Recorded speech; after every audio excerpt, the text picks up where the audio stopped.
When the Andy Griffith Show first came on TV, it felt so smooth and natural. Easy laughs, slow and gentle speed, small town sweetness that looked so neat and perfect you thought nothing ever went wrong. Every little pause seemed done on purpose. Every look or reaction seemed practiced just right. The show made everyone watching feel safe and comfy with it. But hidden inside that quiet, super-controlled little world is one tiny moment they didn't fix, didn't redo, and sure didn't plan to keep in. It got shown on TV exactly how it really happened.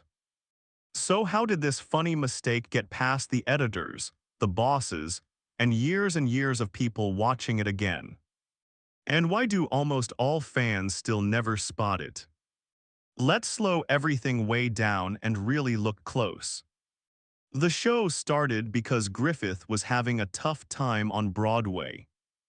It's really hard to think of any sitcom that feels as loved and trusted by everyone as the Andy Griffith Show.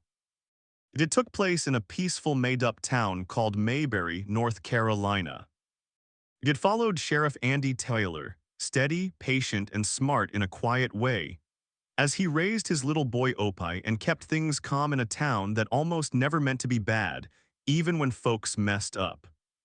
There was Andy's calm strength, Opie's big-eyed wonder, and of course the non-stop funny trouble from his nice but super nervous deputy, Barney Fife. Mayberry felt real because it seemed like a place people actually lived in. Nothing too showy, nothing too fast. The funny parts came gently, usually from people's little mistakes instead of big jokes. That perfect mix made every second feel planned out, like nothing could ever go off track. Andy Taylor first showed up in February 1960 on The Danny Thomas Show, just trying things out quietly. By October 3rd, 1960, the whole series started and grabbed its fans right away. People didn't slowly like it. They loved it instantly. Over 8 seasons, it always stayed in America's top 10 shows, winning lots of Emmys for Don Knotts. Even though he was the main star, Andy Griffith strangely never won one.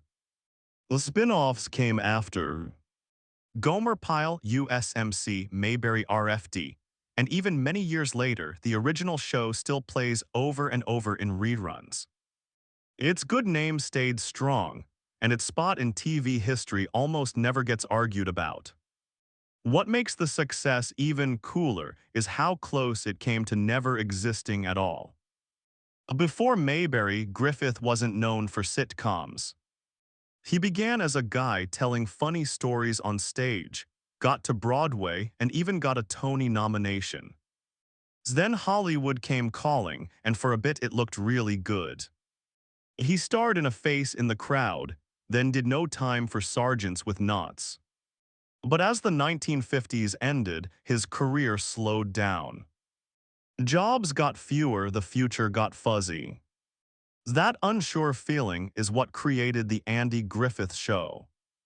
In a 2003 talk with Larry King, Griffith said he was in a musical called Destry that wasn't doing well, seeing tickets sell badly, and knowing movies and plays weren't giving him chances anymore. He didn't want to go back to doing nightclub shows. He wanted something steady and long-lasting. So he went straight to CBS boss Lou Wasserman and network president, admitting straight out his choices were running low. TV might be his only good option left. That talk got Sheldon Leonard sent to watch him perform. They liked it simply. They made a test episode. It played as part of the Danny Thomas Show. And it sold fast. No big risk, no huge change, just a smart, quiet switch at the perfect time. And from that switch came a show so clean, so in control, so perfectly timed that fans never dreamed anything slipped by the editors. Barney had lots of different middle names. If you watch really carefully, you start seeing weird little things in tiny spots. It's like Barney's middle name, or really, his bunch of different middle names. At different times in the show, Barney Fife gets totally different middle initials, like they never decided on one for sure. In one episode, it's Oliver. In another, it's Milton. Then there's a part where they skip it and just use a blurry P, like even the writers couldn't pick which one. None match up. Not in feel, not in sense, and definitely not in the show's official story. They're randoms, not connected and opposite each other. For a show that's all about being exact and the same every time, it's a strange little mistake. Small enough most people never notice. Weird enough to stick in your head once you see it. And once you spot it, you can't help wondering how something so simple floated around free in a world that felt so tightly put together everywhere else. The fishing hole was really right in the middle of LA. The Andy Griffith Show made everyone believe it was peaceful rural North Carolina, but the truth was way more Hollywood. They filmed the whole series on big indoor stages in California, not out in some Mayberry field. Still, one thing surprises people even now. That fishing spot in the opening credits, the one that looks so far away and quiet, isn't hidden in the country at all. It's smack in Los Angeles, inside a public park that touches right up to Beverly Hills. That place is Franklin Canyon Park, 605 acres full of land famous for bike rides, watching birds, and also TV and movie filming. Way before it became Andy and Opie's calm getaway spot, the park was already a regular spot for Hollywood stuff. It showed up in Twin Peaks, NCIS, The Brady Bunch, and even Purple Rain. Well, the difference is huge. A spot shown as pure and far from city life, sitting quietly right in one of America's busiest cities. And once you know, the scene doesn't lose its magic. It just shows how smart and careful they were building the pretend world. Griffith and Knotts were the total opposite of their characters in real life. On TV, Andy was the calm, solid one, cool-headed, careful, always ahead of any mess. Barney was full of jumpy nerves all the time, messing up his own rules and doing most of the silly physical laughs. That difference felt so right, people thought it matched their real personalities. It didn't. Behind the cameras on the Andy Griffith Show, their real selves were flipped in a way that shocks a lot of fans. Andy Griffith was more relaxed, friendly, and fun-loving than he seemed on screen. Meanwhile, Don Knotts, the guy who made Barney so shaky and funny, was way more serious in real life. Thoughtful, quiet, very exact. It's one of those funny twists that fits the show so well. The guy who played the calm boss had playful energy off camera, while the guy who played the silly town goof treated his job like super precise work. And once you know, their acting doesn't feel weaker. It feels even more on purpose and smart. Knott started the first episode not knowing if he'd come back. When they made the very first episode of the Andy Griffith Show, nothing was for sure. Most actors walked onto that set without long contracts or promises about tomorrow. Even whether the show would keep going was still unknown. That unsure feeling went for Don Knotts too. He stepped into the first episode not knowing if Barney Fife was just once or would stay. No promise he'd return for episode 2, never mind a whole season. What changed it all was what happened right there on screen. The way Andy and Barney got along clicked instantly. It wasn't pushed. It wasn't shy. It just worked perfectly. Once the director saw how easy and natural it felt, all doubt went away. Knotts wasn't just asked back. He was made a permanent part. In a show that seemed so well planned, one of its most important people almost disappeared before it really started. Opie wasn't the one who really threw the rock in the intro. In the opening credits of the Andy Griffith Show, that part looks so easy. Opie pulls back his arm and throws a rock into the water. It flies nice and smooth and makes a fun splash. Then the scene just keeps going without stopping on it. But that splash isn't from Opie. At only 6 years old, Ron Howard tried over and over to throw the rock far enough for the camera. Every time it landed too close. The camera kept waiting. They kept trying. Finally, the crew decided quietly. Opie would swing his arm like he was throwing, and someone hidden off camera would actually toss the rock. So when Opie's arm goes forward, the rock flying through the air comes from behind the scenes, timed just right to make it look real. It's so smooth you never notice. And once you know, it doesn't feel fake. It feels carefully kept safe, just enough to hold onto that peaceful feeling. Knotts asked for part ownership of the show and Griffith said no. By the end of season 5 of the Andy Griffith Show, things felt unsure about what came next. Everyone behind the scenes thought the show had probably finished its run. Thinking that Don Knotts didn't wait around. He moved on fast and found new jobs right away, acting like the story was done. Then everything changed direction. Andy Griffith said yes to coming back for season 6, opening a door everyone thought was closed forever. Knotts was ready to come back to Mayberry too, but this time he had one big request. He wanted to own a piece of the show. Griffith said no. That no decided it all. With his ask turned down, Knotts chose not to come back as Barney Fife. It wasn't loud or dramatic. It wasn't in the news. Just a quiet choice about business that changed the show's future and ended one of TV's greatest team-ups. Aunt Bee and Andy didn't get along in real life. On screen, Aunt Bee seemed like the warm heart of Mayberry, kind, patient, always there steady next to Andy. But behind the cameras on the Andy Griffith Show, that cozy feeling didn't always carry over. Frances Bavier, who played Andy's single aunt for 10 years on both the Andy Griffith Show and Mayberry RFD, won an Emmy for it. Still, being on the show wasn't as nice and comfy as it looked. Bavier came from serious stage work on Broadway and had a strong list of roles, like One in the Day the Earth Stood Still. Over the years, she started feeling mixed up about Aunt Bee becoming who everyone saw her as. She said playing the part for 10 years made it hard for people to see her as anything else, explaining the attention she got wasn't really for her as a person anymore, but for a made-up character. That uneasy feeling seemed to spill into how things were on set. Some other actors later said she seemed a bit distant.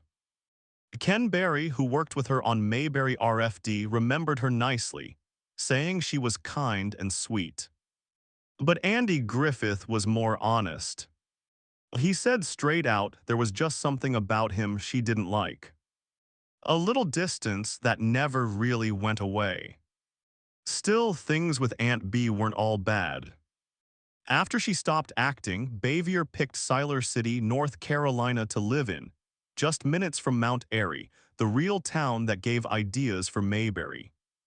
And when she died in 1989, they put her to rest under a stone with not only her real name, but also the name the world kept using, Aunt Bee. Ron's eyes were always burning.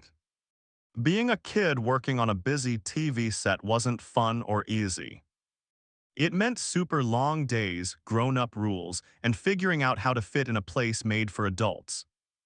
Cameras were always ready. Grown-ups hurried around. The line between playing and acting got blurry fast. For Ron Howard, that was extra clear on the set of the Andy Griffith Show. Years later, he called the crew rough old guys, Men who cursed a lot and drank a lot, full of loud, wild energy that was nothing like gentle. Cigarettes were smoked everywhere. Smoke stayed thick in the air all the time. The simple result was uncomfortable. His eyes burned constantly. It wasn't a big dramatic thing. It wasn't called a hard time, just a small fact that tells so much about how things were back then and what the set felt like. While everyone watching saw sweet innocence and peace on screen, a little boy stood just off to the side, squinting through all that smoke, doing his work and learning young how to handle tough stuff. Andy's kindness helped Ron grow up strong. For Ron Howard, growing up on the Andy Griffith Show was way more than learning camera marks or saying lines right. It turned into a place where he became who he is, shaped gently by Andy Griffith being there. Pictures from the set show some of it.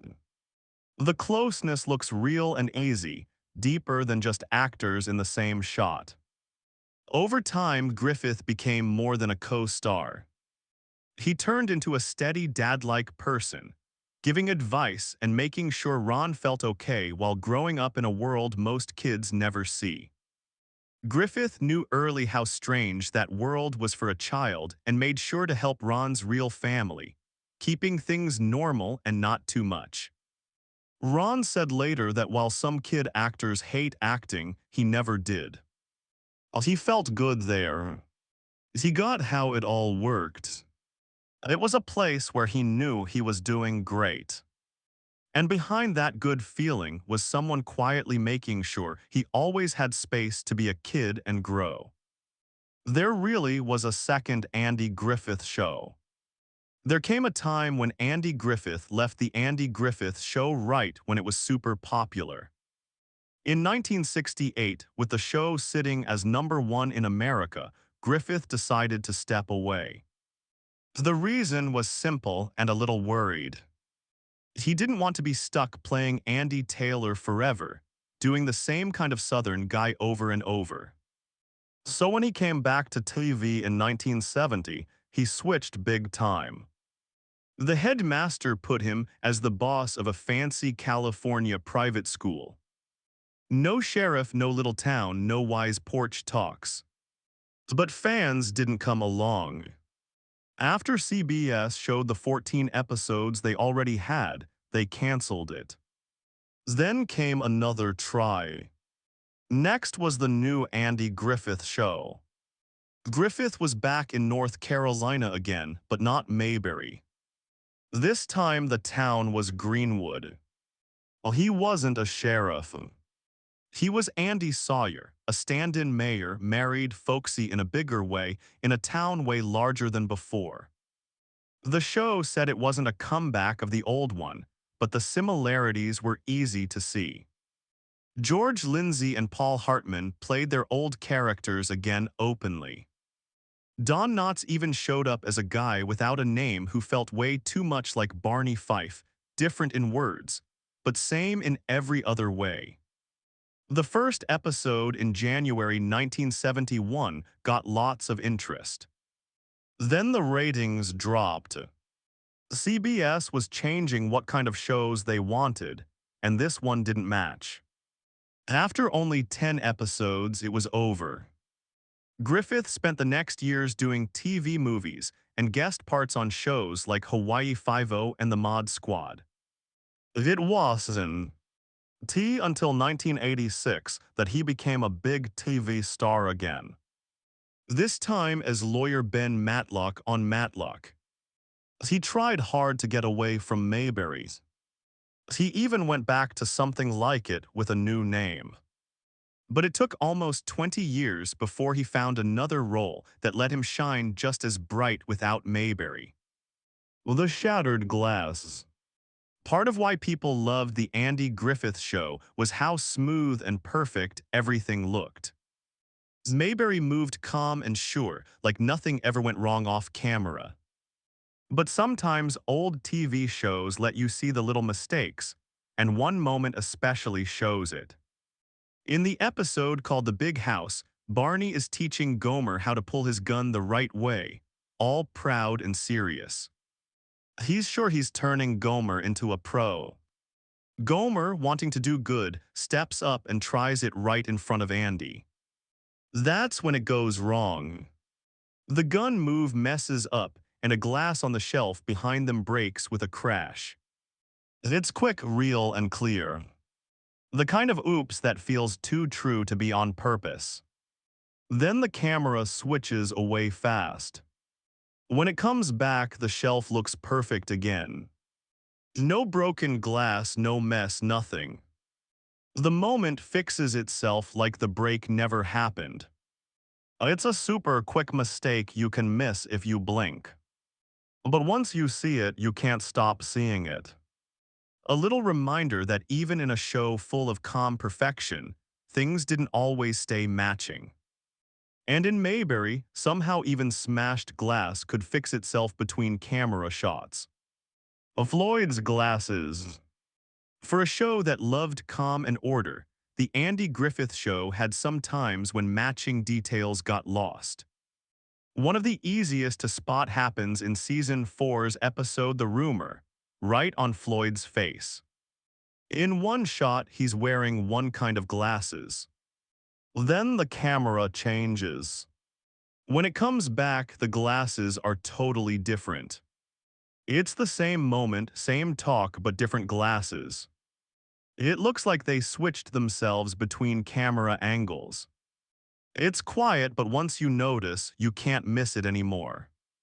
Floyd keeps talking like nothing happened, while his glasses tell another story. A similar fast miss moment shows up with Barney's clothes. In one shot, Barney wears a plain plaid shirt. Nothing special, no extras. Then the shot changes to him sitting at the table. Suddenly, the shirt is different. Same pattern and color, but now it has a pocket with a pack of cigarettes that wasn't there before.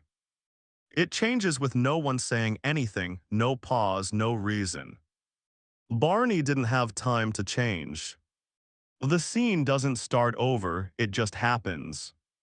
They're tiny errors, simple to skip over, but they show the real world under Mayberry's shiny look. Early TV went fast, trusted people wouldn't stare too hard and sometimes let small things slip by. And somehow those little mistakes don't ruin the fun. They make it even better. The bike bell that wouldn't stay put. In Season 4's episode Opie's Ill-Gotten Gain, the Andy Griffith Show gives one of those matching mistakes that feels kind of fun once you see it. The episode aired just 4 days before President John F. Kennedy was killed, but in Mayberry, everything kept going slow and normal. Early in the episode, Opie's bike shows up, and everything looks right. The bell is on the left side of the handlebars, easy to see and totally normal. The scene goes on. The camera moves away. Nothing seems wrong. Then the shot comes back to the bike. With no reason or anyone touching it, the bell has moved to the right side, like it decided to switch places by itself while nobody watched. Opie doesn't move it. No one says anything, and the scene keeps going like normal. It's a small mistake, the kind old TV didn't stop to fix. But it's also a reminder how fast they made these shows, how much they trusted the flow, and how even in Mayberry not everything stayed exactly in place. The magic trench coat. In Season 4's episode A Black Day for Mayberry, the Andy Griffith Show gets into blooper land in an almost funny dramatic way. Barney walks into the Mayberry Hotel looking nice, trench coat perfect, and completely dry from top to bottom. He walks through without any trouble. The coat acts normal. Then the camera cuts. For a second, the trench coat looks soaked, like it got caught in heavy rain. It's dark and wet, like Barney just came in from a storm that never happened. No reason, no setup. And just as fast, it's gone. Another cut and the coat is dry again, back to normal with no one mentioning it. The same episode has another mistake, this time in the courthouse. Two Treasury agents sit waiting for the sheriff, calm in the back. The one on the right wears a lighter suit and stands out. He's played by Rance Howard, something longtime fans love since he's Ron Howard's real dad. Opie comes in. The camera moves and when it comes back, something's wrong. The agents are still sitting there in the same spots, but they're not the same guys. Pause the picture and you see clearly. Different actors, same places, same scene, no one says a word. It's the kind of thing early TV trusted people not to notice. A wet coat that dries by itself. Two guys who switch who they are between shots. Tiny cracks in Mayberry's peaceful look, showing even the best-made worlds had to hurry and let some things go. The bear who brought backups. In Season 3 of the Andy Griffith Show, the episode Andy and the New Mayor brings something Mayberry hardly ever had, a real live bear. It's surprising, a little silly, and sticks in your mind right away. The kind of funny bit that uses shock and big show. The bear takes over the scene, but if you look close, the pretend starts to show. Just off to one side, half hidden by a tree, the bear's trainer peeks into the picture for a second. It's fast and easy to miss, but once you see it, you can't forget. Later in the episode, it shows again. A chain on the bear becomes visible, a real thing needed for safety that sneaks into view, quietly reminding everyone this wasn't magic. It was careful planning and trust between the bear and its handler. The scene still works great. The laughs still hit. But the sides show just enough to prove how brave early TV could be, and how even a calm, simple town sometimes needed real safety help just out of sight.